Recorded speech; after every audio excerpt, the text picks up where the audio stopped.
কম্পাসকে বাঁচাতে অভিজ্ঞান দত্তের মুখোমুখি দাঁড়ালো মোনালিসা। হ্যাঁ বন্ধুরা, এমনটাই দেখা যাবে।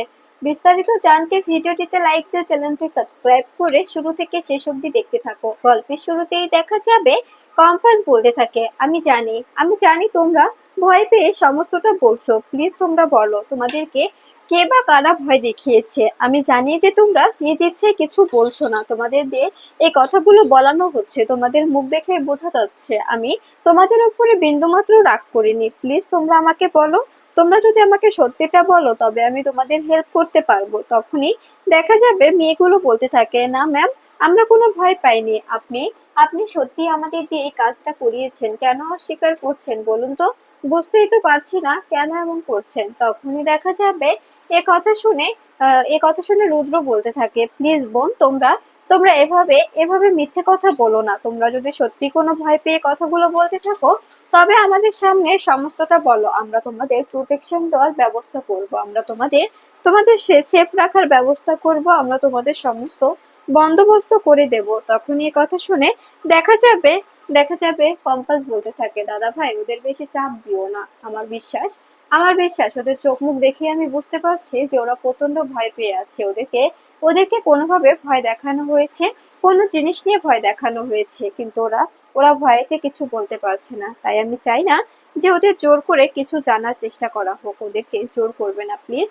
আমি ওদেরকে ভালোবাসি, ওরা আমার স্টুডেন্ট, আমি ওদেরকে যথেষ্ট সম্মান করি। তখনই দেখা যাবে এ কথা শুনে তখন অফিসাররা বলতে থাকে, আপনাদের এই ড্রামা যদি শেষ হয়ে থাকে তবে আপনি এখন আমাদের সঙ্গে আসতে পারেন। তখনই কম্পাস বলে, ঠিক আছে, আমি যাচ্ছি, কোনো সমস্যা নেই। এরপরে দেখা যাবে তখন মেয়েগুলো ইশারা করে কম্পাসকে বুঝিয়ে দেয় যে কম্পাসকে ভয় দেখানো হয়েছে, মেয়েগুলোকে ভয় দেখানো হয়েছে, খুব বাজেভাবে ভয় দেখানো হয়েছে। তখনই কম্পাস ইশারা করে বলতে থাকে, চিন্তা করো না, আমি সমস্ত সমস্ত ব্যবস্থা করছি। তোমরা তোমরা একদম ভেবো না, আমি তোমাদের এই জাল থেকে বের করে আনবো। তোমাদের যে বা যারা এই জালে ফেলেছে তাদের মুখোশ আমি টেনে খুলে ফেলবো। একদম একদম ভাববে না, তোমাদের সম্মান নিয়ে ছেলেখেলা আমি কিছুতেই করতে দেব না, কিছুতেই নয়। এরপরে দেখা যাবে কম্পাস বলতে থাকে, তোমরা শুধু বলো যে তোমরা কোনো কিছু নিয়ে ভয় পেয়েছো কিনা। তখনই দেখা যাবে মেয়েগুলো মাথা নিচু করে থাকে। অফিসার মনে মনে হাসতে থাকে আর বলতে থাকে,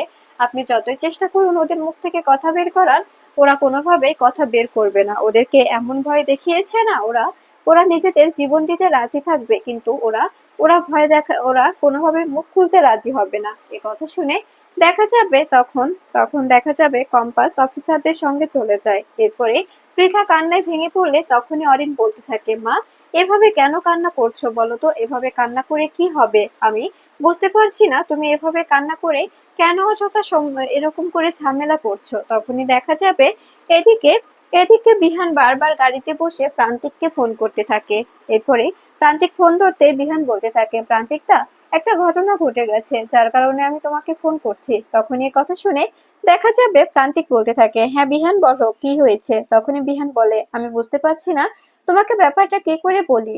অভিজ্ঞান দত্ত নতুন করে চাল দিয়েছে যে কম্পাস কম্পাস কোচিং সেন্টারের নামে মধুচক্র চালাতো, আর সেখান থেকে সেই স্টুডেন্টদের দিয়ে এখানে কমপ্লেন জানিয়েছে। পুলিশ কম্পাসকে তুলে নিয়ে গেছে জিজ্ঞাসাবাদ করার জন্য। আমি বুঝতে পারছি না যে কি করব, তাই আমি চাইছিলাম তুমি যদি আমাদের সঙ্গে থাকো তবে আমরা একটু সাহস পেতাম। আমি আর দাদা ভাই দুজনে যাচ্ছি এখন পুলিশ স্টেশনে, তুমি কি আসবে? তখন এ কথা শুনে দেখা যাবে প্রান্তিক বলতে থাকে, অবশ্যই, এ কথা আবার বলতে হয়, অবশ্যই আমি আসবো, চিন্তা করো না বিহান। এ বলে ফোনটা কেটে দিলে তখনই এদিকে দেখা যাবে গুন্ডারা গা ঢাকা দিয়ে বলতে থাকে, এবার আমরা একদম পুরোপুরি নিরাপদ। আমাদের অভিজ্ঞান দত্ত বলে দিয়েছে যে যদি আমরা কোনোভাবে ফেঁসে যাই বাই চান্স, আমরা যেন মুখ না খুলি। আমরা যদি মুখ খুলি তবে উনি আমাদের হয়তো বা কোনো কলকীর্তি করে আমাদের একেবারে জেলে পড়ে দেবে, আর তা না হলে একদম প্রাণে মেরে দেবে। তাই আমরা কোনোভাবেই মুখ খুলবো না। আর আমরা যে জায়গায় লুকিয়েছি এখান থেকে আমাদের কেউ কেউ বের করতে পারবে না, কারোর ক্ষমতা নেই এখান থেকে আমাদের খুঁজে বের করা। তখনই দেখা যাবে এ কথা শুনে বাদবাকি সবাই বলতে থাকে, আমরা কিন্তু একে অপরকে কথা দিচ্ছি যে আমরা যে ধরা পড়ি না কেন কারোর নাম সামনে নিয়ে আসবো না, কারোর নাম মুখে নিয়ে আসবো না, ঠিক আছে? তখনই দেখা যাবে সবাই মিলে নিজেদের মধ্যে কথা বলতে থাকে আর বলতে থাকে, প্রমিস কর কেউ কখনো মুখ খুলবি না। তখনই সবাই প্রমিস করে আর বলতে থাকে, ঠিক আছে। এরপরে দেখা যাবে হঠাৎই সত্যজিৎ ও তার টিম এসে গুন্ডাগুলোকে ধরে ফেলে আর বলতে থাকে, কি ভেবেছিলি এত সহজেই গা ঢাকা দিতে পারবি? কিছুতেই নয় সত্যজিৎ। সত্যজিৎ তোদের কিছুতেই ছাড়বে না, কিছুতেই না। তোদেরকে এবার বুঝিয়ে দেবে যে কম্পাস ভৌমিকের সঙ্গে লাগতে যাওয়ার পরিণামটা কি। এরপরে দেখা যাবে গুন্ডাগুলোকে বলতে থাকে, সত্যি করে বল, তোদের কে এই কাজটা করতে বলেছে? কম্পাসকে ফাঁসাতে কে বলেছে বল। এদিকে দেখা যাবে মেয়েগুলো ভয় পেয়ে গুটিসুটি মেরে বসে থাকে। তখনই তখনই কম্পাস বলে, তোমরা প্লিজ একটু একটু বোঝার চেষ্টা করো। তোমাদেরকে কেউ ভয় পাইয়ে দিয়েছে? যদি তোমরা কোনোভাবে ভয় পেয়ে থাকো আমাকে বলো, কোনো সমস্যা নেই। আমি আমি সমস্ত সমাধান করার চেষ্টা করব। এদিকে দেখা যাবে বিহান ও রুদ্র ভেতরে ঢোকার চেষ্টা করলে সবাইকে ভিতরে ঢুকতে দেয় না অফিসার। অফিসার বলতে থাকে, এখানে ইন্টারোগেট করা হচ্ছে, এখানে কোনো কোনো লোকজনকে অ্যালাউ করা যাবে না। এরপরে বিহান ও রুদ্র বাহিরে এসে দেখা যায় বিহান বলতে থাকে, দাদা ভাই এখন কি করব? কম্পাসকে ওখানে কি সব ইন্টারোগেট করছে। এমনিতেই মেয়েটা মেয়েটা কেমন যেন ঘাবড়ে ছিল, আজকে আবার এরকম একটা ঘটনা। ওকে কোনোভাবেই আমি বোঝাতে পারছি না যে কম্পাসের প্রতিনিয়ত যে বিপদটা আসছে এগুলোর জন্য মেয়েটা অনেক ঘাবড়ে যাচ্ছে। এরপরে দেখা যাবে বিহান বিহান বারবার বারবার সত্যজিৎকে ফোন করতে থাকে, কিন্তু কোনোভাবে সত্যজিৎ ফোনটা ধরে না। সত্যজিৎ ফোনটা না ধরলে তখনই অবাক হয়ে যায় রুদ্র। এদিকে দেখা যাবে কম্পাসকে অফিসার ভিডিও ফুটেজ দেখায় আর বলতে থাকে, এই ফুটেজটা দেখলেই আপনি বুঝতে পারবেন এখানে আসল ঘটনাটা কি হয়েছে। আপনি আপনি ওদের দিয়ে মধুচক্র চালিয়েছেন।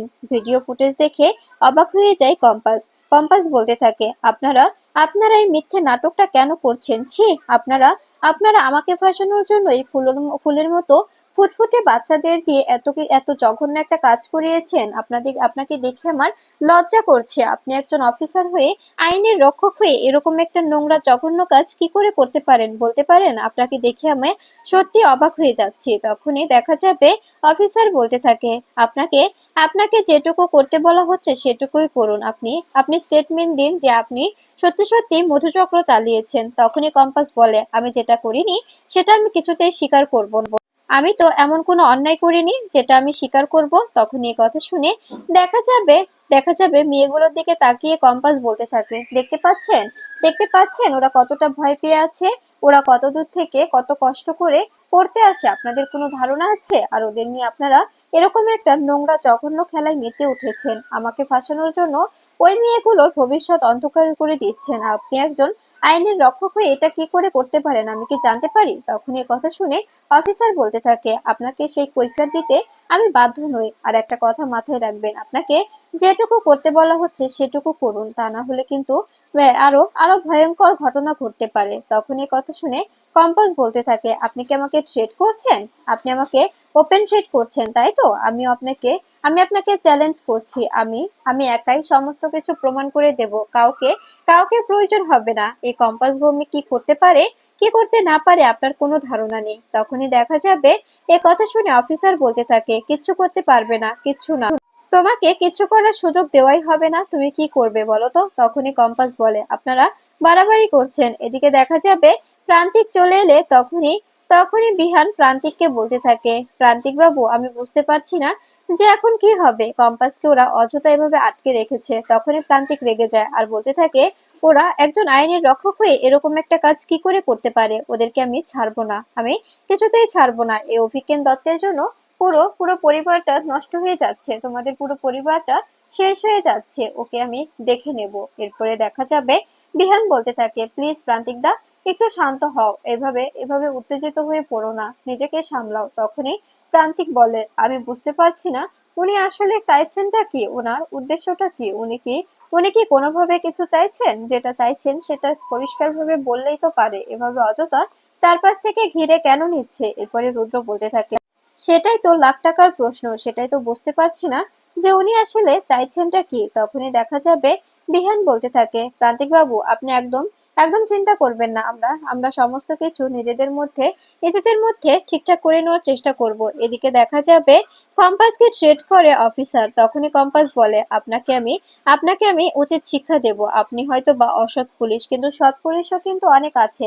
আপনার যদি চাকরি আমি না খাইয়ে দিতে পেরেছি, আমার নামও কম্পাস ভৌমিক নয়। এদিকে দেখা যাবে মোনালিসা বারবার প্রান্তিককে ফোন করে ফোনে না পেলে রাজীবকে ডাকতে থাকে। তখনই রাজীব বলতে থাকে, হ্যাঁ হ্যাঁ বলো। তখনই দেখা যাবে মোনালিসা বলতে থাকে, রাজীব দা, প্রান্তিক কোথায় গো, আপনি কি জানেন? তখনই রাজীব বলে, কই না তো, আমাকে তো বলে বেরোয়নি, কোথায় গেছে আমি তো কিছু জানি না। তখনই দেখা যাবে হঠাৎই মোনালিসার ফোনে একটি নোটিফিকেশন এলে তখনই মোনালিসা সেখানে দেখতে পায় অভিজ্ঞান দত্ত প্রেস মিট করছে। সেই ভিডিওটা মোনালিসার ফোনে এসেছে। এটা দেখে অবাক হয়ে যায় মোনালিসা।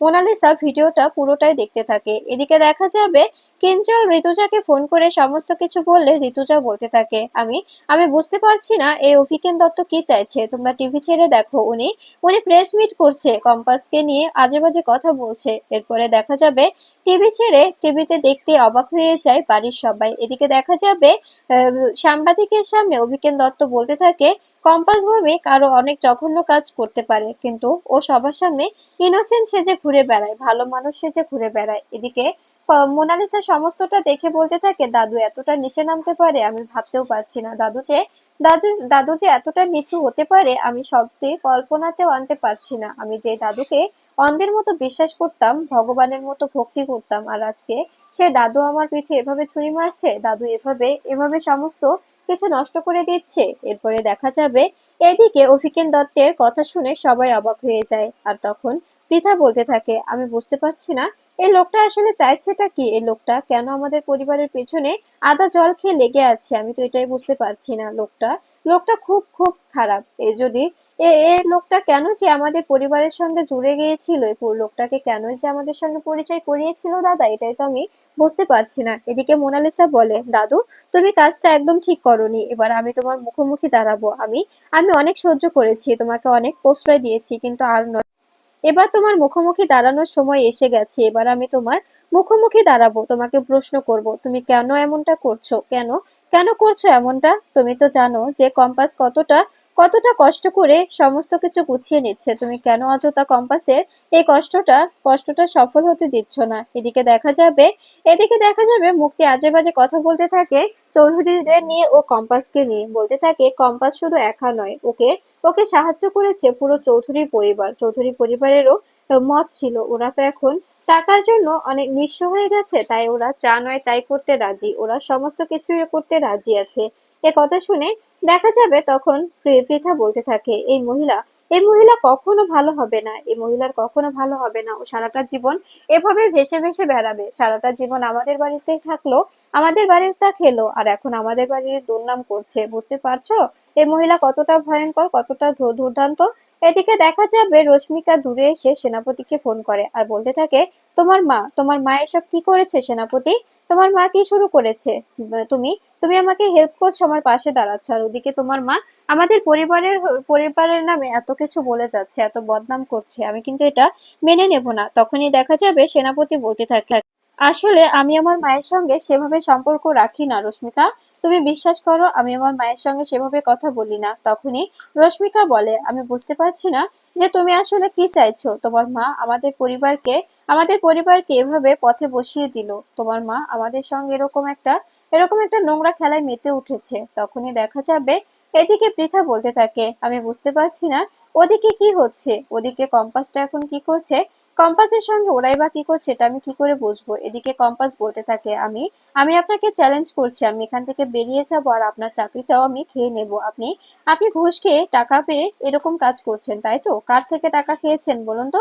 তখনই দেখা যাবে কথা শুনে অফিসার বলতে থাকে, আমি কিন্তু তোমাকে এই রাউন্ডে অ্যারেস্ট করতে পারি, তুমি একজন অফিসারের সঙ্গে আজে বাজে কথা বলছো, অফিসারের চরিত্র হরণ করার চেষ্টা করছো। তখনই কথা শুনে কম্পাস বলতে থাকে, না আমি আপনাকে আজে বাজে কথা বলছি না, একদমই আজে বাজে কথা বলছি না, যা বলছি একদম ফ্যাক্ট বলছি। তখনই দেখা যাবে অফিসার বলতে থাকে, তুমি তুমি কিন্তু বাড়াবাড়ি করছো কম্পাস। তখনই কম্পাস বলে, আমি যা বলছি একদম ঠিক বলছি। এদিকে দেখা যাবে মোনালিসা পুলিশ স্টেশনে এসে রুদ্রকে দেখে বলতে থাকে, আমি বুঝতে পারছি না রুদ্রদা, আমার দাদু কি করে পারে কম্পাসের সঙ্গে এরকম একটা নোংরা জঘন্য খেলা খেলতে, দাদু এতটা নিচে কি করে নামতে পারে? তখনই রুদ্র বলতে থাকে, আমি আমি অনেক খুশি যে তুমি অন্ততপক্ষে তুমি এই কথাটা বুঝতে পেরেছো মোনা, তোমার এটুকু অধঃপতন হয়েছে, তুমি এটুকু বোঝার সমত করে